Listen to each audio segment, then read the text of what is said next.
sabotage. Mais quelqu'un l'avait dit récemment, il était question d'enterrer cette opposition radicale. Vous savez de qui je parle naturellement. Mais qu'il se le tienne pour dit.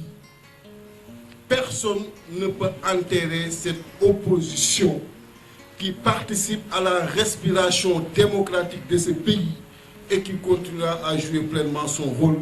Je vous remercie de votre aimable attention. Merci, Président Déthié. Nous allons maintenant Djokad Gueye, Présidente Aïda Mbodj. Après la Présidente Aïda Mbodj, ce sera le Président Cheikh Youm. Après le Président Pros. Hein? Ah, d'accord.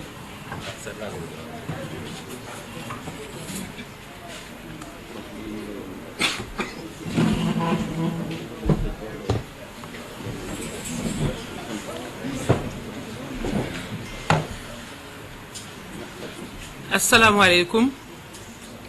maa ngi leen di nuyu tam sama collègue yi fi nekk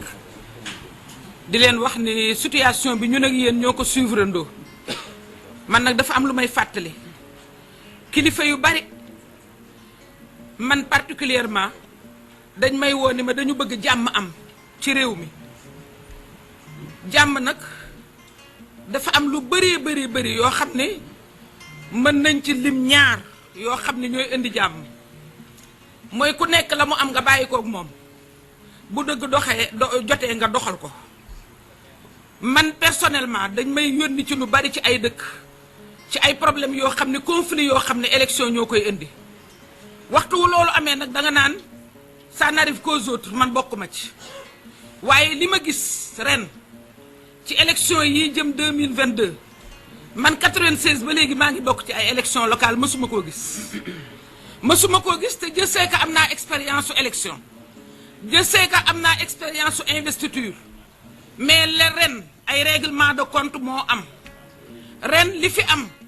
ñu ngi wax opinion publique bi tey ci yéen lay jaar opinion nationale et internationale que li am buñ ko artuwul dinañ àtte ndax li tax mu grave moo di def dul élection wu ay parrainage nga daan 5 ñooy jàll 5 jàll daf dul ay def nay sondage seen sondage yu fallacieux yooyu diw dote nañ ko de 50% diw dote nañ ko de 30% non li élection gox-goxaat yi la il s'agit des bases il s'agit des masses il s'agit des populations te population yi du ñu nangu ñoom dañuy bàkku ni kenn du leen tànnal seen maire kon population yooyu du ñu nangu jël seen njiit tànn ko ñun ñoo nekkoon ci commission d'arbitrage gis nañ nit ñi nga xam ne ni nit ñi bëggee pour bokk gis nañ ni nit ñi farloo pour bokk évidemment waxtu woo xamee ni nag xëccoo am na dina am ñu mer dina am leneen loolu suñu affaire la dinañ ko régler ndax ni du pour rien moo tax ñu nekk ay chef de parti mais ñoom administration bi dugg nañ ci le président di ci wax na ko léegi nuñ ci duggee moo di xanaa le mandataire national bi nga xam ne moom moo signé ba tax accréditation yi yow nga am ko mais xanaa mandataire national boobu bu la nee dootul kii la nga mën koo jàppal loolu parce que yow boo jàppee ni mooy mandataire parce que il a bénéficié de la signature du mandataire national mais su mandataire national ñëwee ne la du B la nga nangul ko loolu mais ñoom ñoo dugg di organiser une dissidence à notre sein loolu du problème dinañ ko régler parce que ces militants là duñu ay jaayin ñoom ñoo seet pouvoir bi seet les lambris dorés bàyyi ko fa ñëw fii ci opposition bi parce que dañuy wut dëgg kon loolu du problème mais même administration boobu dañ leen a defal défi dañ leen ni on s'engage ou on dégage wane nañ ko ku engagé wul dégagé ku ciy préfet boo engagé wul ci élection yii fii ba dans 5 ans doo nekk gouverneur te ñoom xam nañ loolu donc loolu moo tax ñu sonal ñu ci lu bëree wala fi nag dañuy wax gën a lee tax bëti xaj di jooy xam nga li tax duñ ko dongu moo di dañoo ñëw ñu nekk ci même terrain bi nekk ci même localité bi nekk ci même réalité bi xam les mêmes acteurs ñoom ñu xam leen administration territoriale bi parce que duñu ay extraterrestres duñu ay leneen fii lañ dëkk ñu xam leen xam ñan ñoo ciy dese seen ngor xam ñan ñoo ciy bañ xam ñan ñoo xam ni ñooy ay carriéristes li ñuy tuddee carriériste boo demee université pour nga xam ne bañuñu dara kon nag loolu su fekkee ni am na ñun du ñu nangu ñu def ko pour sacrifier suñuy intérêt wala ñuy sacrifier intérêt population yi. loolu moo tax ñu teer leen a avertir ndax li nga xam ne ñun gis nañ am nañ lu ma gis le préfet de Lambaye, je le cite, le sous-préfet de Lambaye dafa ni carrément benn tête de liste Pastef bu bokk ci Yewwi Askan Wi ak benn tête de liste ànd saxal liggéey bu bokk sama parti mais daf ni ñaar ñi je les tiens parce que dañ ma sonal ci gestion forage. dañ ma sonal parce que ñoom ñoo ne Aquatech na fi jóge ana gestion forage ak élection ce qu'ils ont fait mooy ils ont demandé dañu quitter seeni bureau dem jël pukus bu tuuti ñëw ni ñaari candidat xajuñu ci donc il faut prendre des jetons et partir après on va vous appeler nga jël jeton dem ñu tëj ubbi wuñu lu dul le lendemain alors que yow yaa ngi ak jeton bi ñun liñ leen wax te wax nañ ko avocat yi mooy téye leen jeton yi pièce à conviction la c'est des gens qui sont venus ay 20 heures ñu ne leen non y a déjà un candidat organisé parce que toujours ci cas yëpp ba ci kaawu Ngoy le candidat il s'agit d'un candidat de l'APR moo fay nekk ñu ne y a un candidat on ne peut pas prendre dans ce bureau c'est trop étroit on ne peut pas prendre 2 candidats jël leen jeton ngeen dem mais ku jël jeton tardé woo inscrire nga dem ñu tëj bunt bi doo ko mën a dajji doo def dara benn ASP lañ fay teg nga dellu si ñu tëj ko ba le lendemain yow fa nga fanaan bougé wuloo nga fanaan fa ci yooyu fanaan fa ci lëndëm gi parce que ci kaw gi lañ dëkk nga daal di dellu si ñu daal di ne voilà boobu ba léegi gisuñu la seet nañ la gisuñu la alors que yow yaa ni woon jëlal jeton bi nga dem parce que fii ñaari clé am na benn détail boo xam ne jarul négliger la coupure de courant là bi ñu organisé juste avant ñuy déposer liste yi loolu yëpp waxuñu ko mais yu sew la yu inélégant la yu immoral la loo xam ni kenn du ko def ak sa nawle te loolu à la limite ngeen baal ma ñàkk jom la parce que mënuñu.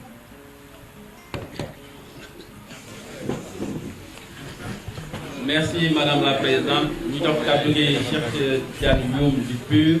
Mais pour votre information, pour ngeen comprendre la puissance et la représentativité de la coalition, nous avons investi dans les 6 villes du Sénégal,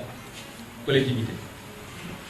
Nous avons investi dans tous les départements du Sénégal.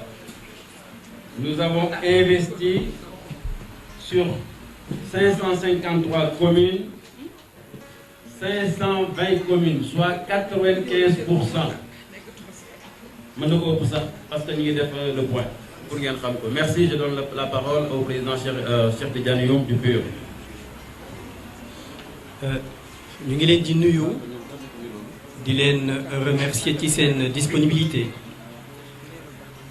Vous conviendrez avec nous que la situation est très grave. Pour la première fois, à la veille d'élections locales, nous assistons à de multiples forfaits bien organisés par l'autorité centrale à travers les autorités de l'administration territoriale. Et tout cela en soubassement, le 3e mandat. J'y reviendrai. Ce qui s'est passé, le président Déthié Fall l'a énuméré tout à l'heure. Dans certaines localités, dans certaines communes sur le territoire national, nous avons assisté à une cascade de rejet des listes de la coalition Yewwi Askan Wi. Et il s'agit simplement des listes de la coalition Yewwi Askan Wi, pas d'autres. Si je prends le cas de Mbour, où je reviens, la coalition Yewwi Askan Wi s'est présentée dans les locaux de la préfecture à 22h34, plus précisément. Et nous avions pris toutes les dispositions en y allant avec un huissier qui a constaté l'heure à laquelle la coalition est arrivée et l'heure à laquelle les mandataires sont entrés dans les locaux de la préfecture. Au moment où nos mandataires devaient passer devant la commission, le préfet leur a demandé si le dossier était complet. Le mandataire lui a dit, oui, le dossier il est complet, j'attends juste quelques éléments. Il lui a dit, dans ce cas, le dossier n'est pas complet. Donc votre dossier va être rejeté, sans pour autant regarder le dossier. Il n'a même pas pris la peine de lui laisser présenter le dossier à la commission. Il a rejeté, et c'est un rejet verbal. Et nous savons très bien que l'administration ne fonctionne pas comme ça. Toute décision de l'administration doit être écrite et motivée, ce qui n'est nullement le cas. Qu'est-ce que nous pouvons comprendre de cette situation? Qu'aujourd'hui, un certain nombre de préfets et de sous-préfets montrent au grand jour leur appartenance à la coalition au pouvoir, la coalition Benno Bokk Yakaar. Ils ne se gênent plus. Ils rejettent des dossiers sans pour autant les consulter. Et ils ciblent les dossiers de la coalition Yewwi Askan Wi, puisqu'ils savent très bien, comme l'a précisé tout à l'heure le doyen Habib Sy, la coalition a candidaté sur toutes les communes sur le territoire national pour montrer la force de cette coalition. Ils ont peur. Et c'est cette peur qui se manifeste par ces rejets ciblés. Ici à Dakar, à Pékin, à Saint-Louis, à Mour, un peu partout sur le territoire national. Nous ne pouvons pas accepter cela. Et le peuple ne devra pas non plus accepter cela. Le peuple ne devra pas cautionner ces forfaitures. Aujourd'hui,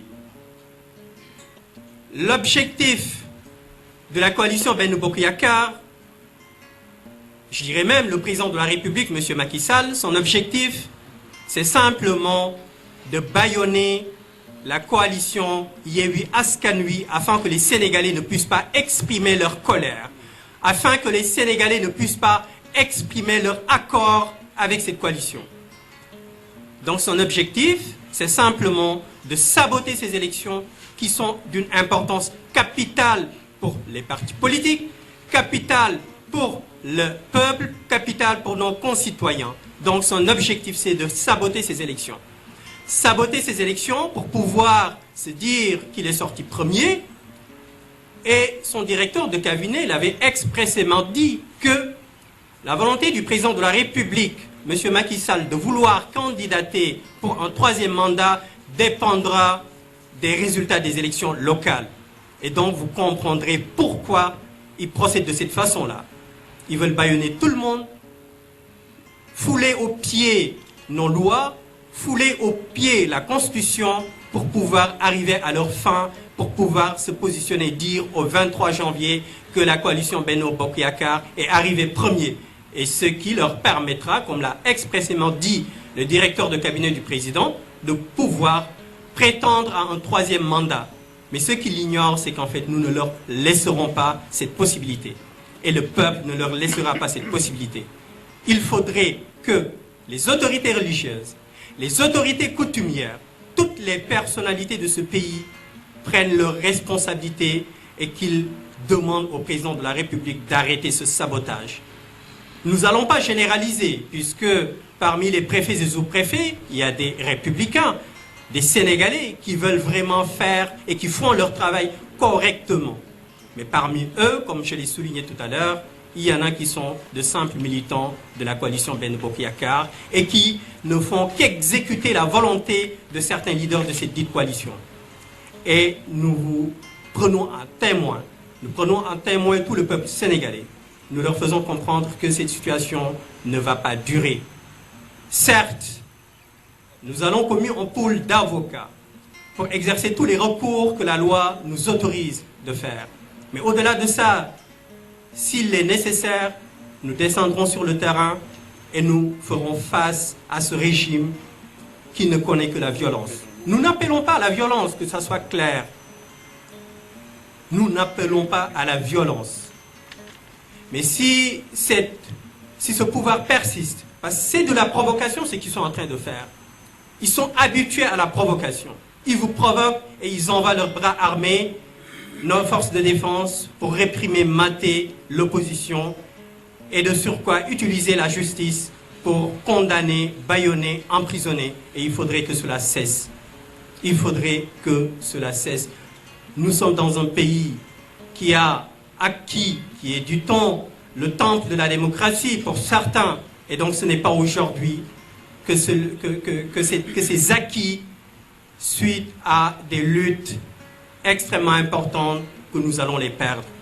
Donc nous leur faisons comprendre qu'il est temps qu'ils arrêtent leur bassesse, qu'il est temps qu'ils arrêtent leurs malfaits. Et donc l'opposition, la coalition Yewwi Askan Wi se tiendra debout, leur fera face pour faire cesser tout ce qu'ils sont en train de faire. Je vous remercie pour votre attention. waaw ñu ngi leen di nuyu di leen remercier ci seen teewaay xam ngeen ne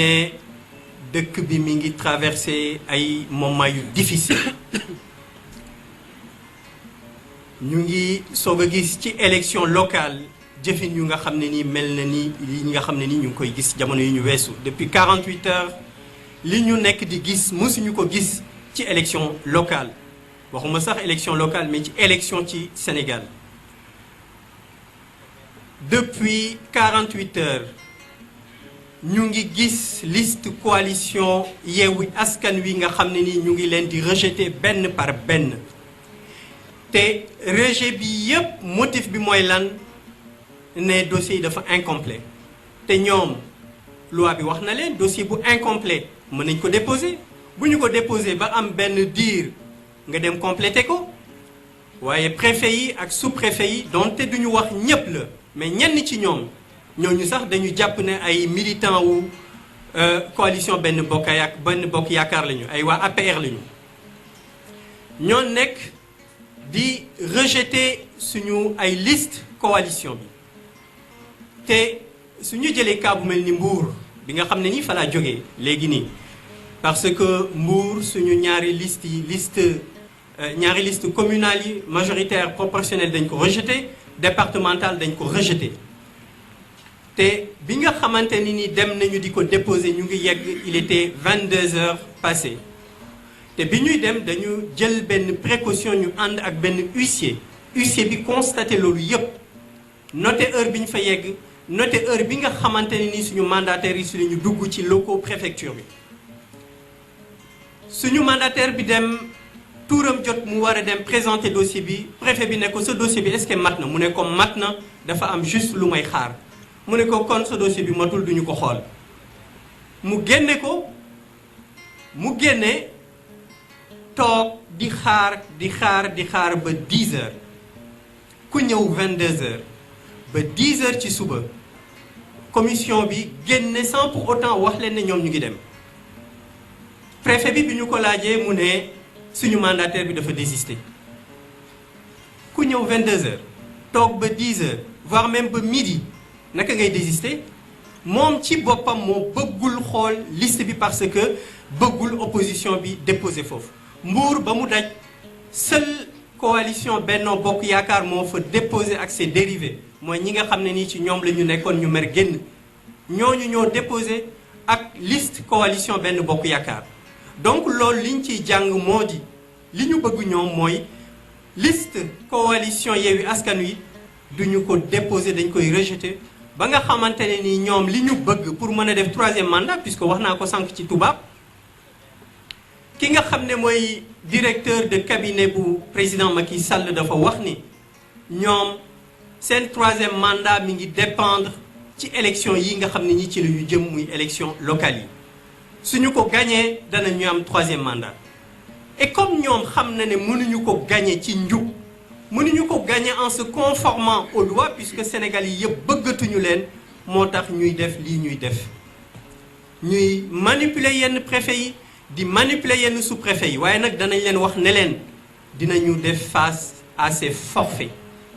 jël nañu ay avocats moom la président Déthié Fall wax léegi avocats yi danañu def seeni liggéey ils vont déposer tous les recours nécessaires auprès des cours d'appel bu ñu fa jógee dinañu xool lan la cour d'appel yooyu di wax lépp loo xam ne ni war nañ ko def danañ ko def waaye nag ñu ngi ñaan kilifa diine yi kilifa aada yi ñu ngi leen di ñaan ñu jóg puisque lii nga xam ne nii mi ngi nekk di ñu di ko def suñu noppee bañ ci wax fa muy jëm du nekk lu neex ci Sénégal donc ñu ngi leen di ñaan ñu jóg wax ak kii nga xamante ne nii muy Macky Sall nga xam ne ni li ko yitteel yépp mooy troisième mandat ñu wax ak moom mu reculer ci li nga xam ne ni fa muy mujj dana indi instabilité politique ak instabilité sociale. loolu la ñu amoon pour wax leen ko. ñu ngi leen di remercier ci seen teewaay ak seen patience jërëjëf.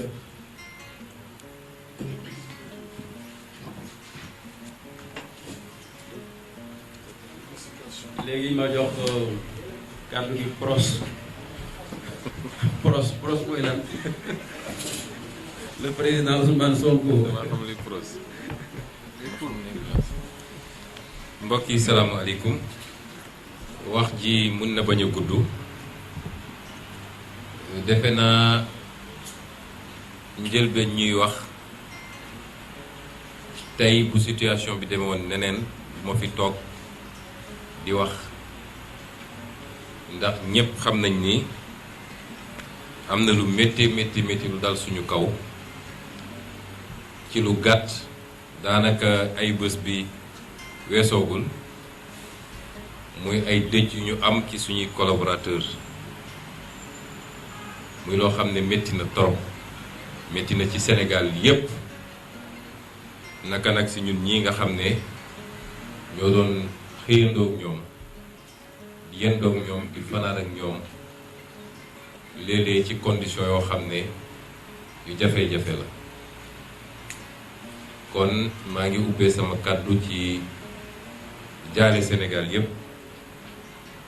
jaale coalition bi di ñaan suñu collaborateur yooyu suuf sedd seen kaw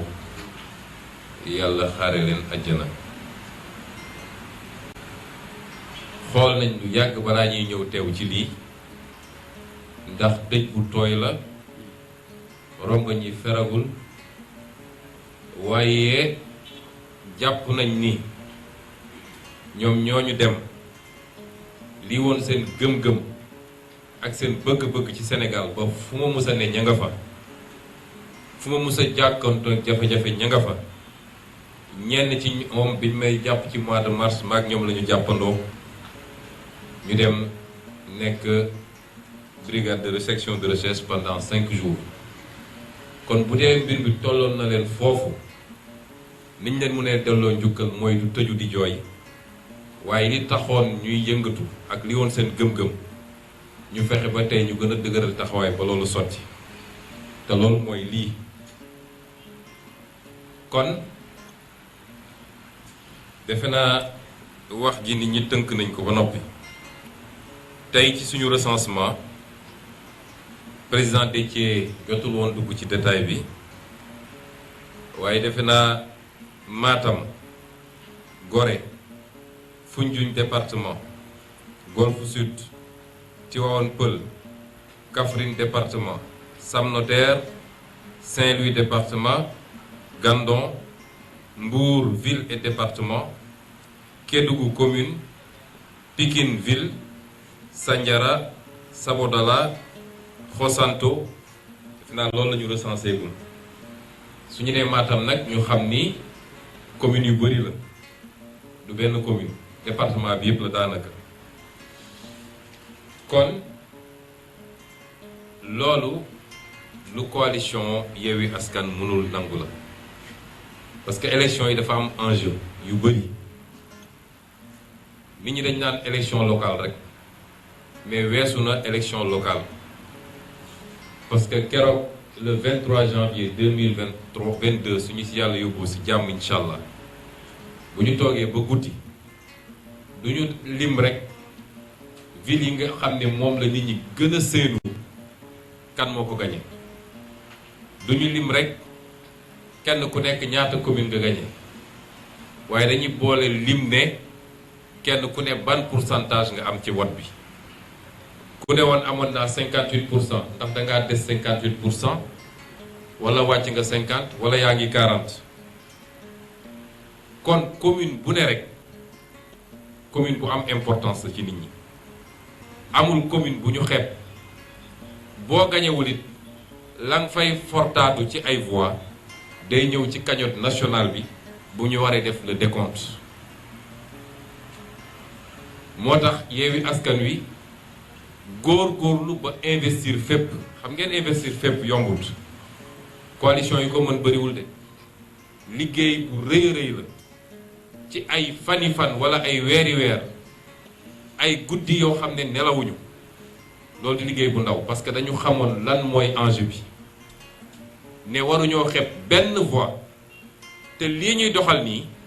commune boo newul rek 0 voix nga fa am kon fu toll ni Mbour nga xam ne ci électorat yu gën a rëy mag la fii ci Sénégal ñu ne la Mbour googu 0 voix lañ la fa bëgg a defal loolu Yewwi Askan Wi mënu koo nangu xalaatuñu ko nangu kon lii ñu bëgg a teg duñ ko nangu liggéey boobu nga xam ne liggéey nañ ko ci ay weer laa wax liggéey ko ay at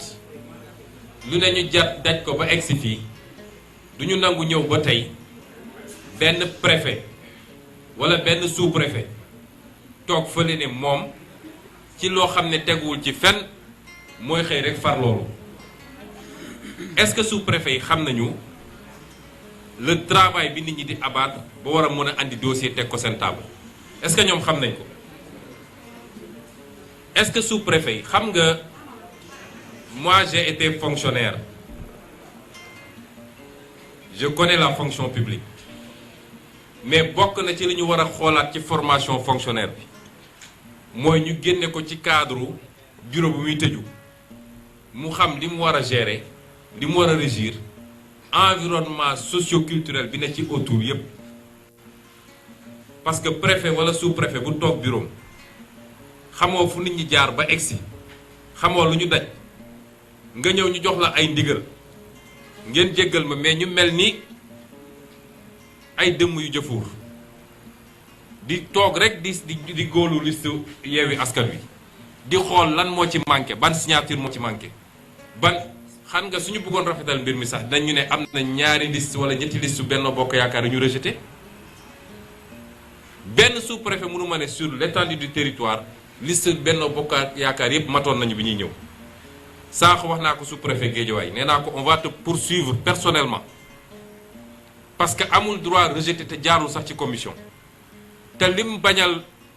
liste Yewwi Askan Wi bu ngi koy nangul yeneen liste yi parce que liste yépp a ñëwoon ak dossier yu manqué as tuut mu nangul leen ñoom ñépp ñu andi seen liste daal di bloqué bi Yewwi Askan Wi te ñu ngi ci délai yi loolu forfaiture la moo tax ñoom dañ leen di poursuivre pénalement et à titre individuel Sénégal nag li fi nar a andi fitna mi ngi jóge ci ñaar ba ñetti catégorie chaque jour ma wax ko administration territoriale néewuñu ñëpp de suba nga gis leen ñu génn waaw song na administration waaye préfet sous-préfet nga xam ne c'est des ñu ci bëri c'est des démembrements de l'APR su élection jotee ñoom bokk nañ ci liy taal réew mi te catégorie bu nekk nag nañu xam ni réew mi bu tàkkee ñoom duñ ci mucc organiser élection jafewul nañu impartial tolloo leen ñépp élection yi jaar yoon mais gérer vos petites carrières personnelles nomination pour quelques milliers de francs de plus promotion boo gis quelques milliers de francs de plus la nga war a sànq réew mi ngir loolu dafa war a jeex Sénégal duñ ko nangu ñaareel catégorie bi mooy les forces de défense et de sécurité wala ñi leen di commander bokk nañ ci ñi a yàq réew mi te ñoom ñoo waroon a garantir sécurité ak stabilité réew mi gis ngeen li xew barki démb Ziguinchor ba ñu njëkkee attaqué bougé wuñu parce que dañ ñoo bett deuxième round bi mu amee ñu duma leen ba ñoom ñëpp a ngi hôpital waxuma la police waxuma la gendarmerie waaye armée la ñu andi armée yéen ñëpp gis ngeen vidéo benn homme politique di jox ordre des forces de défense et de sécurité loolu gàcce la ci forces de défense et de sécurité yi ils sont des complices wala ñi leen di commandé ci liy xew parce que lu am yéeg nañ ko xam nañ ko suñu yaakaaree nag ni waa Benno Bokk Yaakaar dinañ jël le dessus ci l'opposition du ñu bouger fa ñu toog la ñuy toog joxe ay ordre ne gars yi bu leen bouger waaye bu duma bi méttee ci beneen côté bi rek nga gis léegi armée sax la ñuy génne armée nationale pour protéger waa Benno Bokk Yaakaar loolu du yoon na jeex ci réew mi kenn ëppalul kenn fii ci réew mi Macky Sall lan la as nit dong la mandat lañ ko jox mandat bi jeexee mu dem li mu bëggoon nag créer une terreur généralisée ba kenn du ñeme loolu wëlbatiku ci moom ba tey c'est lui qui est le terrorisé ndax yow soo demee ba sa titre foncier yaa ko woowe noonu yaakaaroo lu dul ci ay jënd ay nit pour saboter ay liste parce que bëggoo compétition am fa kooku il est terrorisé looloo fi am ñetteel catégorie bi ma waxaat ko mooy la justice sénégalaise nañu delloo seen xel dafa am yoo xam ne rafetul des recours vont être faits man de am naa ci partiellement yaakaar waaye yàgg naa wax ni justice bii dès qu'un dossier a une coloration politique à 99% bu ci yaakaar dañ leen di jox ordre ñu def la justice sénégalaise ma leen di wax nag cette justice là Barthélémy Diaz sera le candidat de Yewwi Askan Wi bu soobee yàlla kenn mënu koo tere nekk candidat et nous gagnerons Dakar incha allah kenn mënu koo tere gannaaw yàlla lii ñuy def nii dafa ñaaw ci Sénégal 10 ans nga yor dossier di lambar lambari 10 ans nga yor ko dossier di lambar lambari ba nit déposé le lendemain nga naan da nga koy convoqué moi si j'étais Barthélémy du ma uyu yàgg naa leen ko wax nee naa leen man nee nañ am nañ dossier bind naa def naa lu ne nommé leen un juge defuñu ko bu ma demee ba déposé sama candidature suñ ma wooyee du ma wuyu ci demuma respect des institutions day fekk institutions yi respectable mais ay justice boo xam ne amuñu benn personnalité topp Macky Sall mii rek fu mu leen joxoon ñu dem loolu dafa war a jeex réew mi te kenn du ko nangu lu mu leen jaral dinañu ko jaral je le répète ku mu neex nag nga toog fa leen ne Sonko nitu fitna la j'assume waaye man duma koo xam ne dañ may ñëw noggatu toog duma ma dóor ma tëj ma naan incha allah macha allah defuma ko soo ma ëppee doole rey ma waaye je me défendrai te loolu rek moo fi des ak Macky Sall bu dee nag Barthélémy day wuy ji maa ngi wax toute la jeunesse sénégalaise lundi à la première heure ñëpp dañu daje gunge ko ba tribunal bu fa kenn xaj parce que il est le candidat de Yewwi Askan Wi il est inchallah le futur maire de Dakar te duñu nangul lenn lu ko gàllankoor kon sama wax du gudd j'appelle toute la jeunesse sénégalaise tous les Sénégalais épris de justice ñu jóg def face à ces forfaitures là élection dañu war a bàyyi ñi war a compétir le peuple tànn fenn foo xañ ci loo xam ne tegul ci yoon nga xañe fa ab liste élection foofu amu fa dangaa créer les conditions d'une victoire sans adversité te nag fu mu ko def dinañ jël tout suñuy matuwaay yépp pour foofu élection bu mu fa am lépp dinañ ko assumer te man maa ko wax fii donc na ñépp jël seen responsabilité parce que ces forfaitures avec la complicité de l'administration avec la complicité à venir de la justice sénégalaise te lu mun ci am le commandement des forces de l'ordre ànd ak ñoom di leen défendre di exposer leurs adversaires politiques loolu lenn moo ko mën a faj mooy que le peuple soit debout j'appelle le peuple à être debout pour qu'on mette fin à ces forfaitures. Je vous remercie. Merci président Sonko. Je donne la parole au président Ababacar Sall, Khalifa Ababacar Sall. Et on en aura terminé avec le point de presse. Merci beaucoup. Jërëjëf Habib. maa ngi gërëm bu baax ñi fi ñëw teew fi pour fekkee suñu jàkkaarloo bii.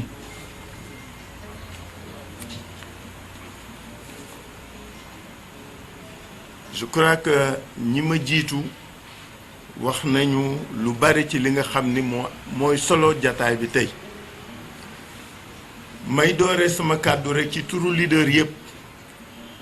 pour di jaale Ousmane Sonko ak parti Pastef li leen dal metti na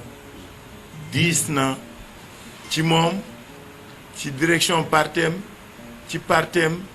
ak ci ñi ci bokk ñépp mais surtout ak coalition bi yépp parce que ay xale lañu yoo xam ne doon nañu jàkkaarloog ñoom gis seen taxawaay gis seen Pastef gis seen cawarte ci li nga xam ne moom lañ bokk yàlla na leen suuf sedd. bi ñu weesoo ci njaal boobu ma gërëm ci turu leader yépp bépp acteuru Yewwi Askan Wi muy góor muy jigéen muy mag muy ndaw depuis 6 mois kenn nelawatul kenn toogatul ñu ngi daje ñu ngi waxtaan ñu ngi liggéey pour que dans toutes les circonscriptions électorales ñu bokk fa Ousmane Sonko fàttali na ko léegi ñooñu amee nañ leen jukkal et ñoo ngi leen di féliciter di leen remercier dama bëgg aussi ñu xam ni nous sommes fiers d'eux parce que nag élection locale nawetaan la mbirum kër la koñ la quartier ñëppay bokk ñëppay fekke ñëppay yëg seen bopp seen taxawaay ak seen liggéey wane na ni li ñuy def ñor na leen mais surtout la confiance qui nous lie en eux vraiment loo xam ni la dañ ko rafetlu moo tax ñoom ñëpp ci turu leader yëpp ñoo ngi gërëm di sant xale mag ndaw góor ak jigéen di leen nag wax ne day soog a door élection bi du rek déposer liste étape la bu rëy bu am solo ci xeex bi mais ñu ngi jëm ci campagne mais surtout ñu ngi jëm ci vote loolu la ñuy waajal tolof yeeg gàllankoor yeeg lu ci mënta ne ñun ay responsable lañu ñu ngi waxtaan suñu biir incha allah lu ci nekk daañ ko jubbanti continuer parce que nag dara mënuñu dévier ci objectif bi ñu am mooy gagner élection yi ci kàttanu yàlla gagner élection yi kenn mënuñu ko tere ci kàttanu yàlla moo tax gaañe di def li ñuy def donc ñuy engager camarades yi bu kenn baisser les bras xeex jusqu'au bout wax nañ ko léegi action yi nga xam ni moom la ñu nar du mooy kenn préfet sous-préfet agent administratif boo xam ne dugg nga ci complot bi dinañ dal sa kaw parce que nag am na lu kenn dul nangu et je veux que chacun se le tienne pour dit donc gërëm ñooñu bu baax féliciter leen parce que élection yi nag gars yi dafa am fuñ ko teg du ma répété wu mais bañ ne élection yi mooy déterminer posture 2024 challenger nañu askan wi dama bëgg askan wi am la bonne lecture du contexte li ñu challenger askan wi mooy dañ ne élection locale yi mooy déterminer 2024 suñ ko fayee 2021 2022 2024 du am nañ leen tëcc ba ñu xam seen bopp c'est-à-dire faut les dissuader de penser qu'il est possible que ñu doon candidat 2024 parce que du ñun ñoo ko wax ñoom ñoo lié local yi à la présidentielle je veux que ku nekk comprendre enjeu yi ñu xam ni loolu moo am solo te kenn bañ a juwatloo moo tax élection yi ni mu demee bettuñu comme que dañ ni mooy déterminer 2024 moo tax ñu ciy def liñ ci def nag kenn du ko nangu parce que su ngeen xoolee liste yi ñu bëgg a rejeter pour des motifs fallacieux élection locale mooy scrutin bi nga xam ni la classe politique et le législateur ont fait en sorte que ñépp mën bokk ci nan dañu oyofal lépp dañu yombal lépp su ngeen xoolee dossiers yi ni mu demee lu oyof la su ngeen xoolee dépôt bi ni mu demee lu oyof la dañu permettre même pour que yëf ki leer que mandataires yi suñu déposer seen liste dès le lendemain mandataire bu nekk mën nga ñëw préfecture ou sous-préfecture xool listu keneen bu ko kenn fàtte démb tey ak suba mandataire bu nekk mën nga dem xool listu Benno Bokk Yaakaar listu keneen ak keneen faut qu'ils en usent pour qu'ils comprennent c'était quoi les motivations du législateur et de la classe politique en faisant de ce scrutin une démarche inclusive, participative et citoyenne. na ñépp a dem vérifier parce que yëf ki nag dafa yomb gars yi dàq ñu liggéey gënuñu ñu xam problème bi. Comment comprendre que nous puissions avoir des rejets et des difficultés et que ñoom amuñu dara c'est louche c'est suspect mënul ne te waruñu ko nangu. Il faut que les gens le comprennent ainsi et que ku nekk jël sa matuwaay dem leen à tous nos mandataires à tout le monde allez envahissez les sous-préfectures envahissez les préfectures dem leen xool nan la liste yooyu mel ku leen tere mu jaral leen xeex ak dee parce que seen droit la dama bëgg looloon ñu jàpp ko parce que loolu mooy nature scrutin bi dañu bëgg ñëpp bokk ñëpp fekke ñëpp nekk ñëpp am ba tax na Ousmane mettre na en garde tout de suite les autorités administratives. La résolution prise tout à l'heure en rapport avec nos avocats et avec nos conseils mooy que ni duñu exonérer kenn ci dara. On poursuivra chaque responsable ou tout responsable qui aura été à l'origine d'une forfaiture ou d'un manquement. Parce que nag kenn waxu leen ñu doon ay auxiliaires aux majorité présidentielle. Ils sont payés par nos sous pour qu'ils soient à équidistance de nous tous, de tous les acteurs. Am na yoo xam ne kenn waratu ko nangu xam nga réew mi li ko jaral kooku nañu koy jaral li mu leen jaral suñu ko jaralee rek léegi moo buntu feeñ. Donc je voudrais attirer l'attention des autorités administratives parce que retour yi ñuy am dalul xel motif yi ñuy avancé taxawul parce que loi boo gis da ngay xool lan moo ko suuxat lan moo ko wund base élection locale dañu bëgg mu doon une élection inclusive ku bëgg a bokk ku bëgg a bokk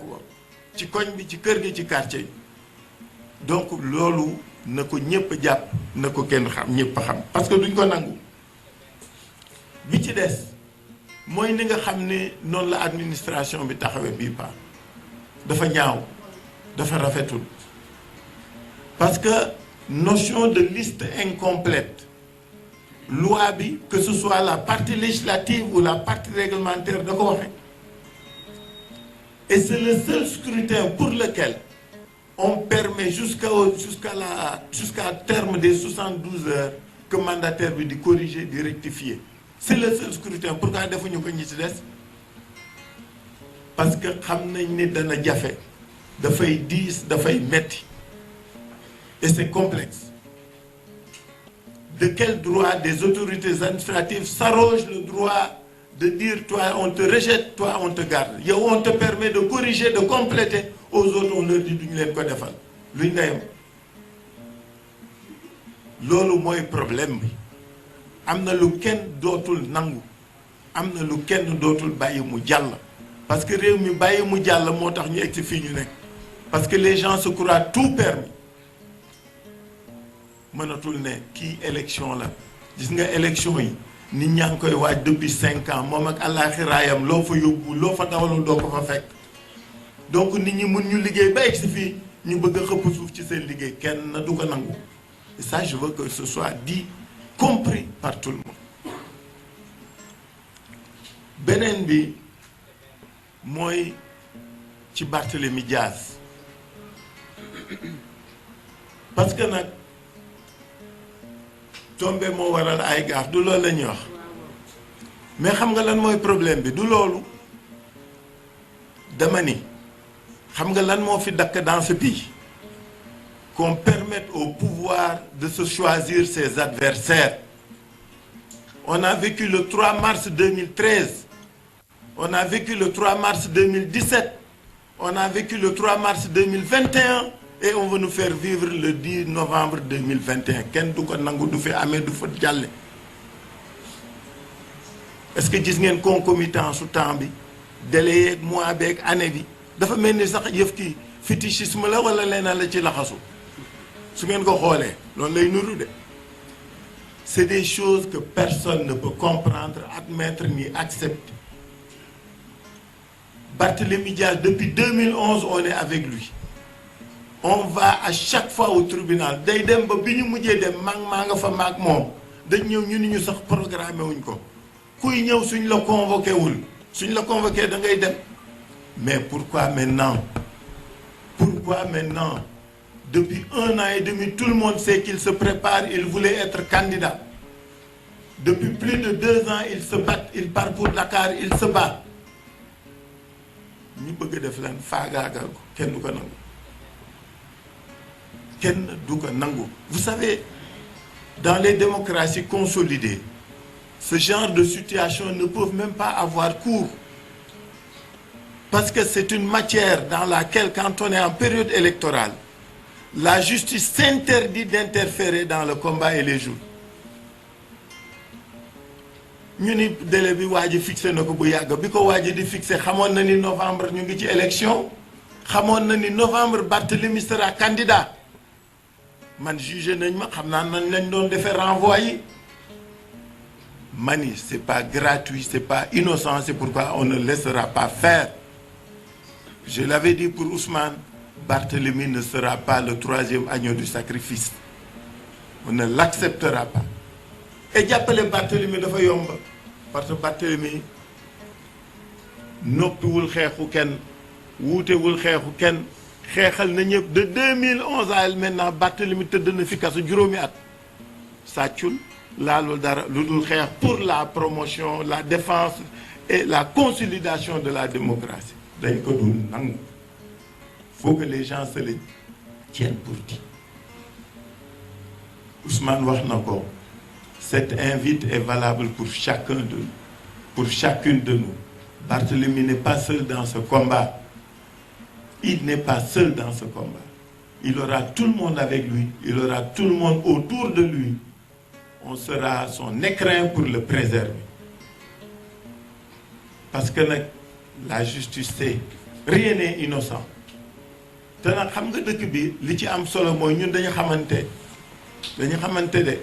te gars yi dañuy waxtaan te ñu bari ci ñoom amuñu bàmmeelu biir donc ñun on savait li bettuñu on savait qu'il serait investi il serait convoqué moo tax duñ ko nangu c'est pourquoi je réitère l'invite de Ousmane.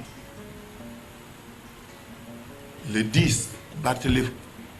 sera accompagné par tout Dakar, par toutes les populations de Dakar, mu dem tribunal. Ñu xam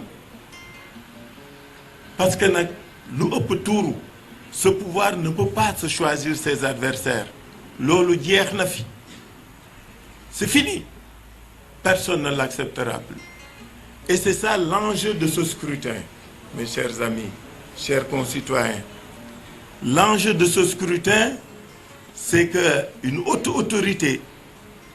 nous a dit que 2024 sera déterminé par 2022. Nañu fexe ba fay 2024. Fay 2024 mooy gagné 2022. Am na lu kenn dul nangu. Réew mi li ci des ci yéen la du ci ñun Sénégal Dakar ñoo war jóg taxaw defoon nañ ko 2009 def ko 2012 def ko 2014 na leeraat naññe 2022 que Dakar et le Sénégal disent à ce pouvoir-là que du ngeen ñu moom du ngeen ñu mën du ngeen ñu noot te daañ leen gañe daañ leen dóor bu leer nañ incha allah ci kàttanu yàlla donc loolu laa amoon lu ma wax di gërëm ñi fi toog ñëpp ak ñi fi wut nekk ñëpp di wax nag suñu liste yi suñu mandataires yi ci suuf xeex bi day door nañu def ñoom ñëpp seeni recours nous les accompagnerons nous les aiderons waaye ñi ci des dañu dàq jàng wala dañ ñu ëpp kii ba gën ñu xam élection ba ñoom amuñu benn refus amuñu benn rejet déggu leen ko fenn rejet yi ngeen dégg yëpp c'est des listes de l'opposition ñu nag suñu yeneen nawle c'est louche ce n'est pas clair voilà li ma bëggoon wax président di leen gërëm di leen sant mais surtout di wax askan wi ñoo yeewi seen bopp ñun dañu am yéene ak bëgg-bëgg li leen di yeewu ci ñoom la ñun ak ñoom nag ñoo ciy ànd parce que dañ leen di delloo njukkal. Je vous remercie. Merci beaucoup. Merci, mesdames, messieurs les journalistes. Vous avez été une trentaine d'organes à nous accompagner pendant plus d'1 heure de temps. Nous vous en remercions très vivement et à bientôt. Jërëjëf.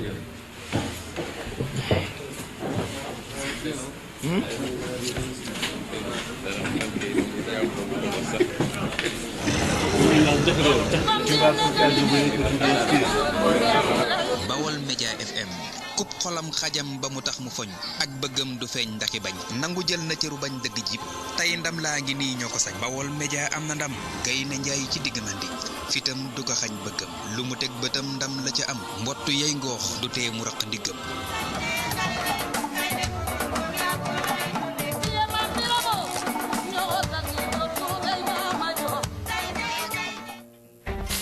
yéen a ngi déglu Bawol Média FM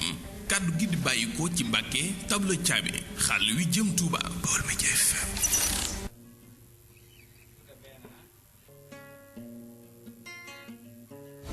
Bawol Média FM rajo la buy tànqee ci mag ñi di sotti ci xale yi ak Bawol Média FM léppam nga